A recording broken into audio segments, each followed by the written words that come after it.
A boca oca, onde fica a língua índia, ainda virgem, selva de linguagem, guarda de tocaia à margem da aldeia da ideia que afia o gume da seta cega, que apague o lume da lua vaga e atraia o dia em que diga só o que fala. Eu tive o primeiro contato com a poesia concreta na escola. Eu me lembro no colegial, um professor levou a caixa preta do Augusto e do Plaza para os alunos verem. Aquilo rodou de mão em mão, com os alunos manipulando os poemas, né, os poemas objetos, enfim, curtindo, né, aquele material, e aquilo me fascinou tremendamente, assim. Depois, claro que eu fui também, na mesma época, eu vinha recebendo com muito entusiasmo tudo da música popular, principalmente da Tropicália. E aí na caixa preta tinha o vinil do Caetano também musicando 2 poemas do Augusto. Então aí eu fiz a conexão de que as coisas que eu estava curtindo na música popular, Caetano, Gil, Tom Zé, Gal, Bethânia, enfim, aquilo tinha uma conexão também com a poesia da época, não só com a poesia concreta, mas com os letristas, Torquato, Ali, Leminski, enfim. E Leminski tinha conexão com a poesia concreta também, então foi tudo se encaixando nesse meu período de formação.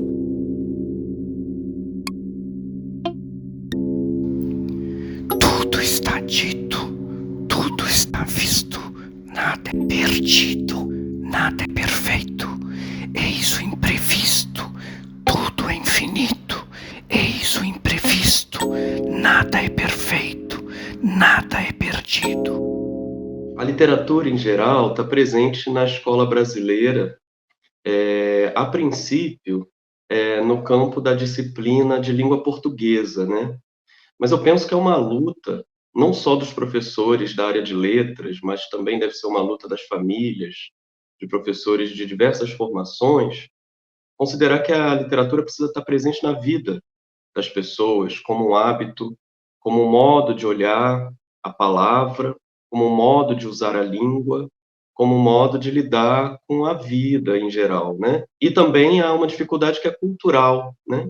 A erosão da atenção que vem se agravando muito nos últimos anos, fazendo com que as pessoas desenvolvam diversos diagnósticos de transtorno de ansiedade, por exemplo, de déficit de atenção, que as próprias pessoas consideram que isso atrapalha a experiência delas com a leitura da literatura, com a atenção à letra, quando a literatura muitas vezes é um antídoto a tudo isso. Nesse sentido, a gente está falando da ideia de que a poesia concreta, se ela puder ser considerada como um eixo do trabalho pedagógico de uma escola, ela então, sem dúvida, vai oferecer uma oportunidade de transdisciplinaridade.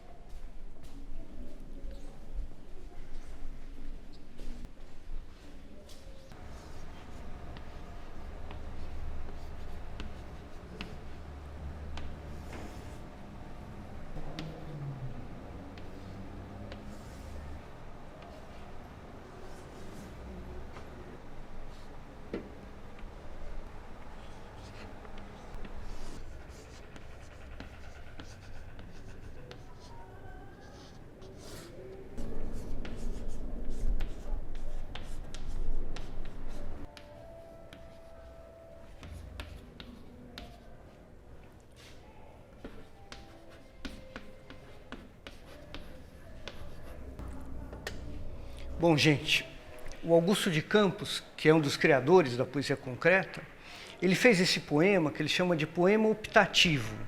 Cada um vai completar a frase escolhendo as palavras desse vocabulário. Então eu vou entregar para cada um de vocês uma cópia desse poema.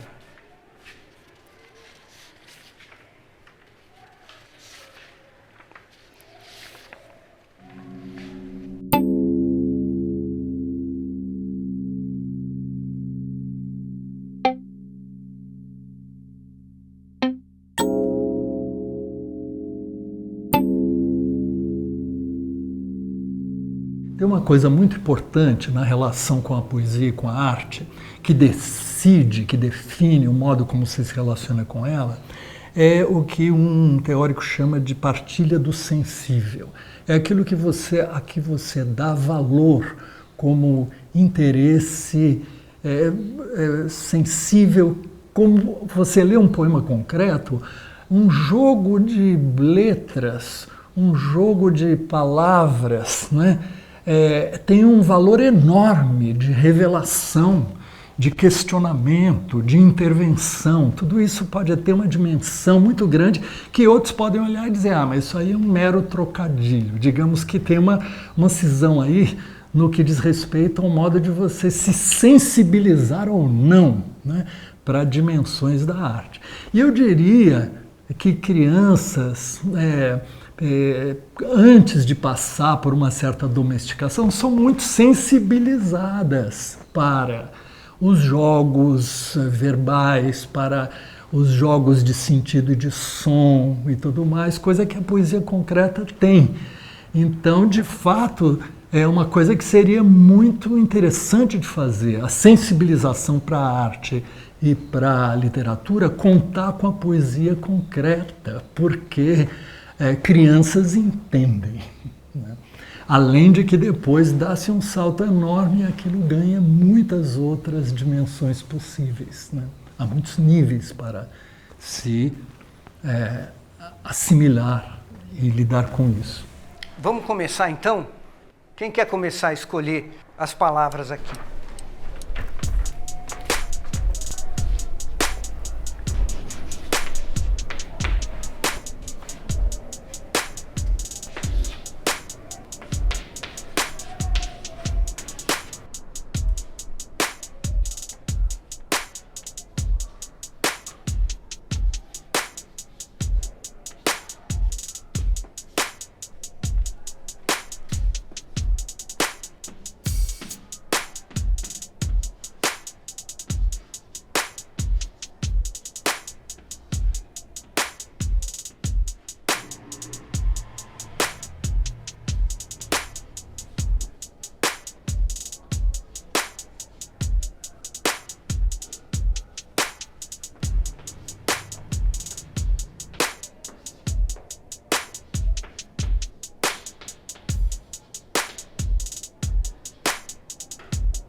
O que a poesia concreta nos ensinou é que a linguagem verbal, ela está grávida de iconicidade. Isso é poesia. Então a gente precisa ler os signos nessa dimensão da iconicidade, ou seja, daquilo que o verbal tem em parentesco com o sonoro. Tensão, com som, cantem, contém, também, tombem, sem som. Tensão, com som, cantem, contém, também, tombem, sem som. Olha, a poesia concreta, ela foi importante em muitas coisas, e uma delas que talvez não seja lembrada tão explicitamente é a educação, né?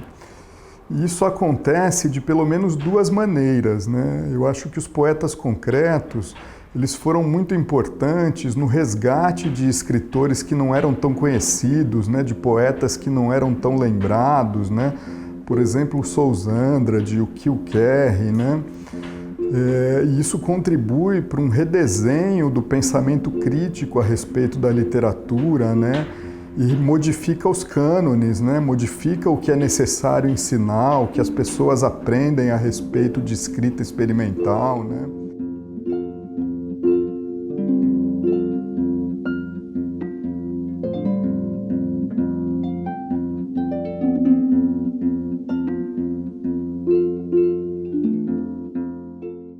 A poesia concreta, ela foi o embrião de ensinamento para a navegação que nós fazemos hoje nas redes. Ganhar a fome. Perder o senso. Perder o jogo. Ganhar o dia. Ganhar a guerra. Perder o sono. Perder a fama. Ganhar a paz. Perder a vida. Ganhar a vez. Ganhar o amor. Perder o tempo. Olha, a produção das vanguardas, né, e isso inclui o fato de que eles estão extremamente interessados na linguagem visual em sinergia com o texto, né, ela é muito atraente para essas faixas mais jovens da educação, né, porque ela é muito sintética e ela está num campo ainda anterior à alfabetização verbal mais sofisticada, né, não no mau sentido, né, mas no sentido de conseguir ser mais visceral, de conseguir ser mais diagramático, né? E isso tudo é muito atraente para as pessoas mais jovens, né? E acho que isso tem muito a ver com a forma como a gente escreve hoje em dia também, né? Com emoticons, com sinais gráficos, né? Então, isso tudo está muito ligado à maneira como as gerações jovens se comunicam.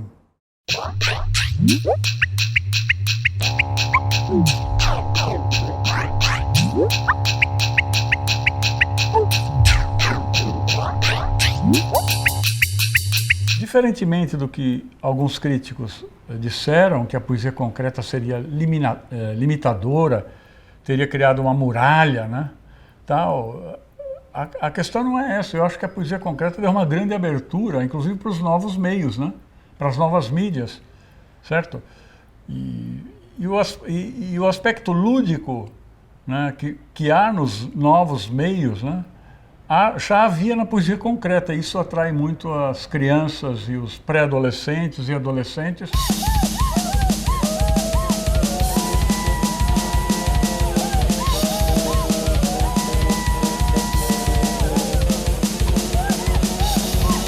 Uma escola que quisesse hoje preparar os jovens para uma cultura de século 21, 22, teria que estar trabalhando com isto, teria que estar preparada para estimular esses jovens a trabalharem com linguagem e informação de maneira criativa e lúdica com esses recursos que estão aí.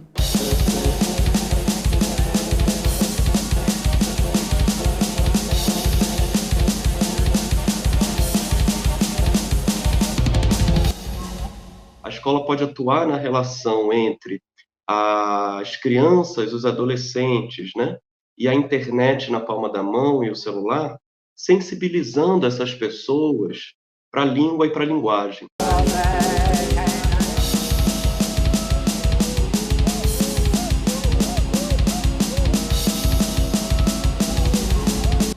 Eu penso que há uma certa resistência ainda com relação ao assunto, mas fundamentalmente aos poemas, né? Porque são poemas atentatórios a toda uma tradição que se esclerosou, mas que as pessoas não tomaram conhecimento, né? Não tiveram consciência de que certas formas estavam esgotadas. Por que a poesia concreta não entra, ou raramente entra, dentro dos manuais de ensino de poesia? Porque o ensino da poesia, ele começa e termina errado.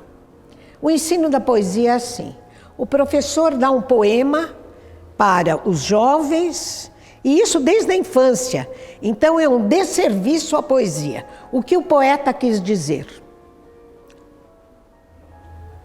A criança, o adolescente ou o estudante, ele vai dizer aquilo que ele tem na cabeça e não ler a poesia. Ler poesia é ler signos. A maneira como os signos operam. E isto é extremamente revelador. Vamos pegar uma frase, nem vou muito longe. Vamos pegar uma frase de um poema do Caetano Veloso, que soube ler os concretos. O tido, dito, dado, o consumido, o consumado, o ato do amor morto, o motor da saudade. Só vou pegar essa última frase. O ato do amor, o mor entra dentro de morto e dá a reviravolta no motor e solta a saudade. Isso é poesia, e não o que o autor quis dizer. Nós só descobrimos o que ele quis dizer na medida em que aquele modo de dizer penetra na nossa corrente sanguínea. O organismo quer perdurar. O organismo quer repetir. O organismo quer O organismo quer. O organismo. Orgasmo.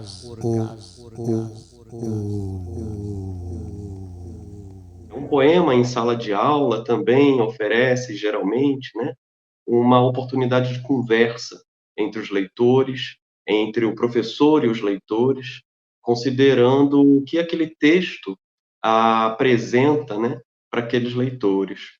Agora, um poema concreto, na sala de aula, ele parece dialogar com a escola desde o seu princípio, de ser uma instituição de letramento.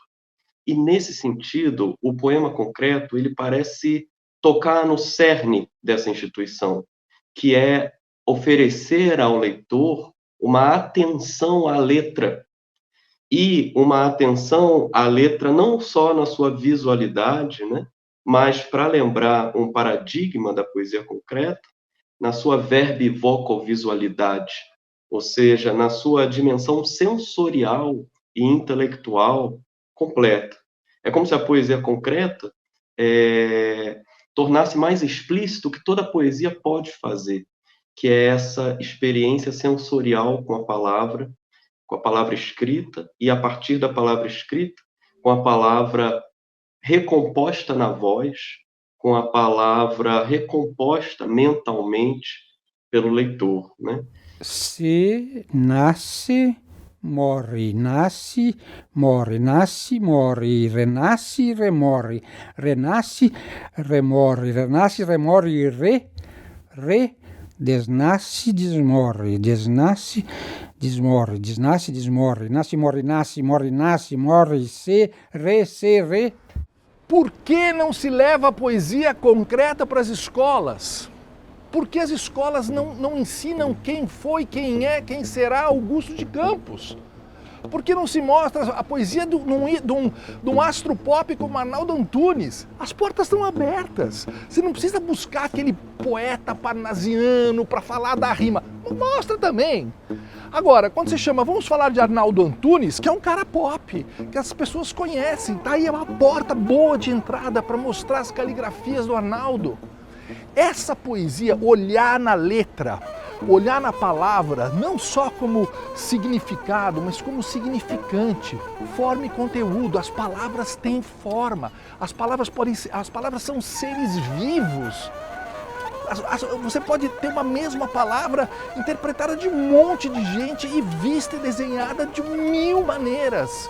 Isso é diversão também. Isso faz parte da educação.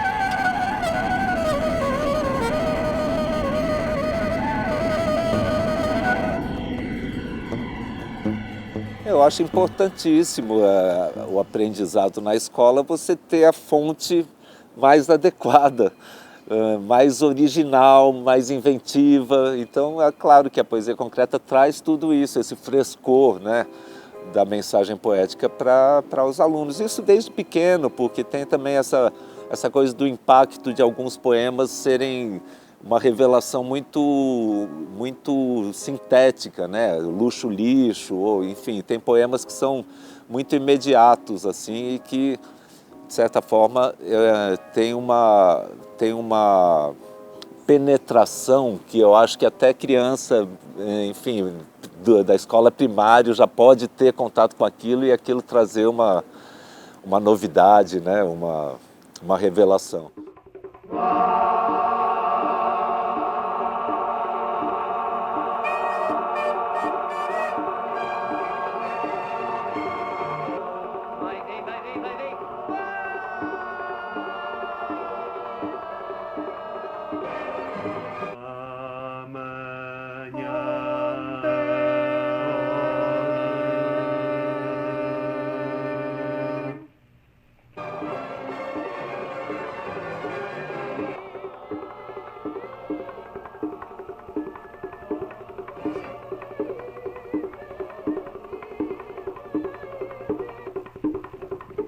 pode afirmar que já há algumas décadas a poesia concreta está presente nos livros didáticos das escolas brasileiras.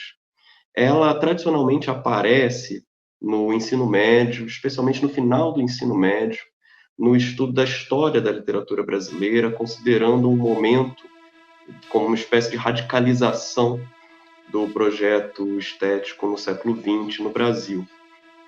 Isso, no entanto, tem mudado, especialmente se a gente pensar que, em 2017, foi promulgada a Base Nacional Comum Curricular, que é um documento curricular proposto pelo Ministério da Educação, que considera o trabalho com a poesia concreta no Brasil desde a alfabetização. Isso, no entanto, está no papel, mas não necessariamente aparece na prática, na cultura das escolas, né?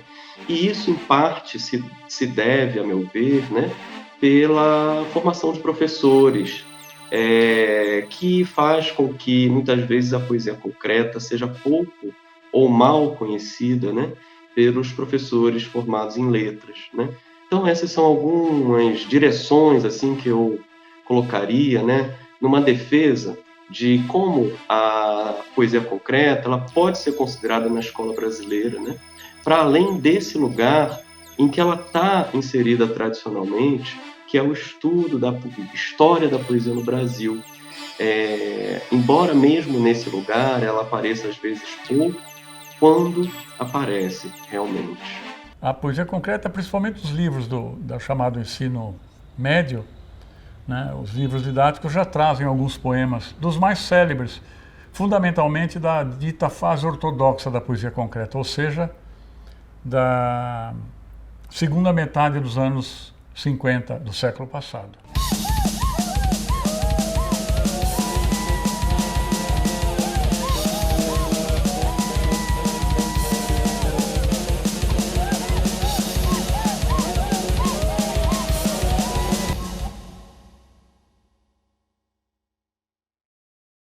A garota e o garoto, hoje, com certeza, vão entender, vão sacar mais da potência que é a visualidade das palavras através da poesia visual do que talvez muita gente há 20, 30 anos atrás, quando a gente começou a fazer isso tudo. Hoje eles já estão mais espertos e vai mostrar que é possível implodir a narrativa em muitos outros lugares, além da letra branca, da letra preta sobre a página branca. Ganhar a fome, perder o senso. Perder o jogo, ganhar o dia. Ganhar a guerra, perder o sono. Perder a fama, ganhar a paz. Perder a vida, ganhar a vez. Ganhar o amor, perder o tempo. Perder o alento, ganhar a cor. Ganhar o pão, perder a força.